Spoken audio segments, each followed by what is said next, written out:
আমি অন্য দেশ ছেড়েই দিচ্ছি, ভারতবর্ষের ক্ষেত্রে দাঁড়িয়ে যা হিসেব দেওয়া হচ্ছে অনির্বাণদা, 20% অপরিশোধিত তেল এবং 25% প্রাকৃতিক গ্যাস, এগুলো প্রণালী দিয়ে প্রবাহিত হয়।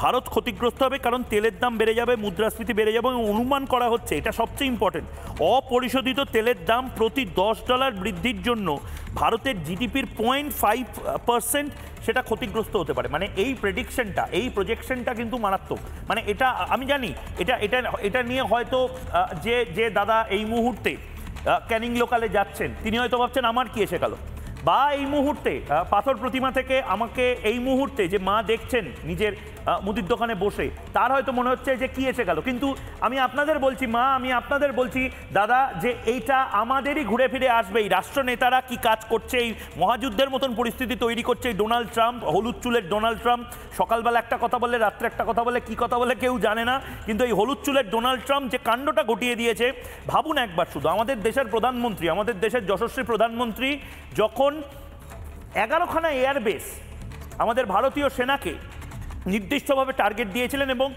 ভারতীয় সেনাবাহিনী শুধু 11টা এয়ারবেসই ওড়ায়নি, নিউক্লিয়ার প্লান্টেও নাকি ক্ষতিগ্রস্ত করে দিয়েছে পাকিস্তানে, তখন এই হলুদ চুলের ডোনাল্ড ট্রাম্প তিনি সারা পৃথিবীকে কি নোবেল পুরস্কার পাওয়ার জন্য না কি আমি জানি না, সবার মাথায় এখন ইউনুস সাহেবের ভূত চেপেছে, নোবেল পুরস্কার পেতে হবে তাকে, তার জন্য তিনি বলে দিলেন যে না, থামাও থামাও থামাও, আমি শান্তি এনেছি, এই এনেছি, যদিও কেউ কিচ্ছু করেনি।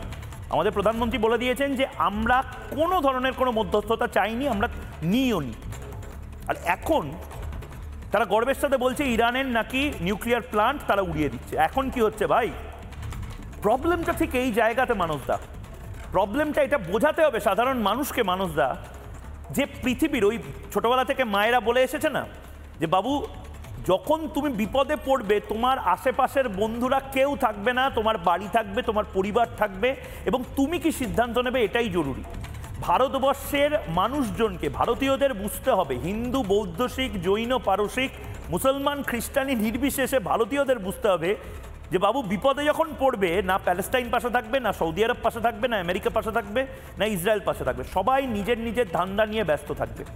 এবং এটাই মুহূর্ত ভারতকে আরো শক্তিশালী করবার জন্য জাতীয়তাবাদ সামনে রেখে এগোনো।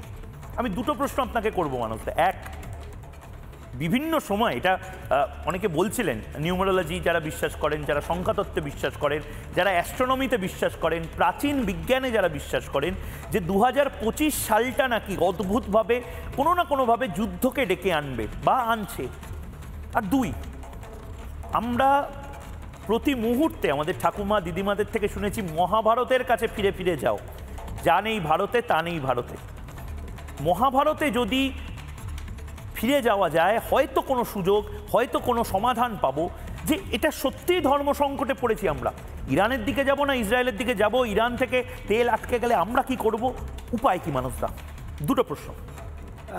প্রথম কথা হচ্ছে, মহাভারতের যে যুদ্ধ, সেটার যদি আমরা দেশের তালিকা দেখি এখনকার হিসাবে বা সেই সময়ের যে নাম ছিল, তাহলে এটা বলতে কোনো রকম দ্বিধা থাকবে না যে সেটা ছিল একটা বিশ্বযুদ্ধ। তার কারণ এখনকার হিসাবে, আমি ইরান দিয়েই শুরু করি, সেই সময় ইরানের 3টে রাজ্যে বিভক্ত ছিল। একটাকে বলা হতো পল্লব, একটাকে বলা হতো পরাগ, আর একটাকে বলা হতো কনিদ। এই পল্লব এবং পরাগ এদের পক্ষে, কৌরবদের পক্ষে যোগ দিয়েছিল। অর্থাৎ আজকের যে ইরান, তারা কুরুক্ষেত্র যুদ্ধে কিন্তু কৌরবদের পক্ষে ছিল।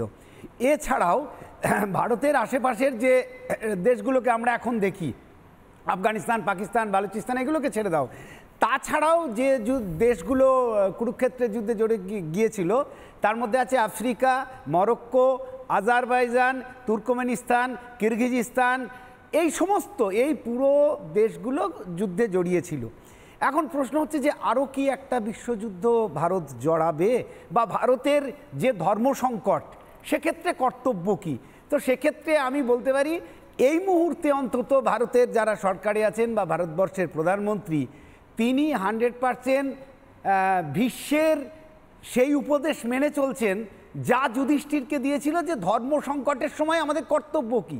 ধর্ম সংকট কি? ধর্ম সংকট হচ্ছে দ্বিধা কর্তব্য, মানে কোন কর্তব্য আমি করব সেই নিয়ে যখন নিজের মধ্যে একটা দ্বিধা দেখা দেয়, তখন সেটা ধর্ম সংকট। এই অবস্থাতে ভীষ্ম বলেছিলেন যে আমাদেরকে 6টা বিষয় মনে রাখতে হবে। প্রথম হচ্ছে শান্ত থাকুন। আমরা কিন্তু এখনও ভারতবর্ষ শান্ত আছে। সহনশীল হন, জ্ঞান অর্জন করুন, সিদ্ধান্ত নেওয়ার ক্ষেত্রে ধৈর্যশীল হন। অতএব আপাতত আমাদের শান্ত হয়ে দেখা ছাড়া কিছু করার নেই। সংকট ভারতবর্ষ কেন, পৃথিবীর বিভিন্ন প্রান্তে, গোটা পৃথিবীর ম্যাপটা যদি আমরা দেখি, এই মুহূর্তে পৃথিবীর 22টা জায়গাতে যুদ্ধ চলছে। আমরা জানি Russia Ukraine, Israel Iran, Israel Gaza, Israel Palestine, এইরকম আরও অনেকগুলো জায়গাতে ডিস্টার্ব চলছে। এমনকি ফ্রান্সে ডিস্টার্ব চলছে, জাপানের মতো একটা সুন্দর সাজানো গোছানো দেশ, সেখানেও কিন্তু মৌলবাদীদের সঙ্গে জাপানদের একটা বড় গণ্ডগোল চলছে। সেদিক থেকে আমরা অত্যন্ত গৌরবের যে আমরা ভারতবাসী, কিন্তু 140-45 কোটি মানুষের দেশেও এখনো পর্যন্ত কিন্তু সেই গৌরব নেই। সুতরাং আপাতত ধৈর্যশীল হওয়া, স্থিতিশীল হওয়া এবং সিদ্ধান্ত নেওয়া বিশ্বের নিরিখে যে আমরা ব্যক্তি লাভ দেখব নাকি বিশ্ব সভ্যতাকে বাঁচাবো।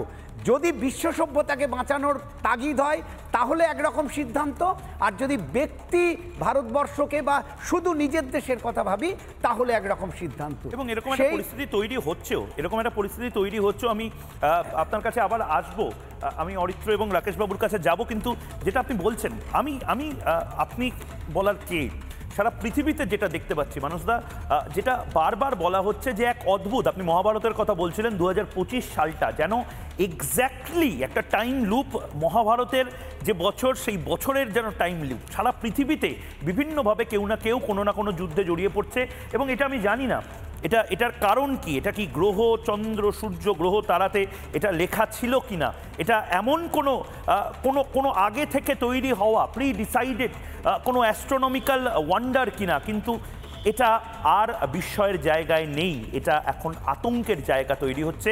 হ্যাঁ, আমাদের যুদ্ধ করতে হবে, প্রয়োজন হলে অস্ত্র ধরতে হবে, কিন্তু কেউ অকারণে অস্ত্র ধরতে বা যুদ্ধ করতে চায় না। নানা ধরনের কন্টেন্ট দেখার জন্য লাইক করুন, শেয়ার করুন আমাদের ফেসবুক পেজ, সাবস্ক্রাইব করুন আমাদের ইউটিউব চ্যানেল। পাশাপাশি অন্যান্য ব্রেকিং নিউজের জন্য অবশ্যই চোখ রাখুন রিপাবলিক বাংলায়।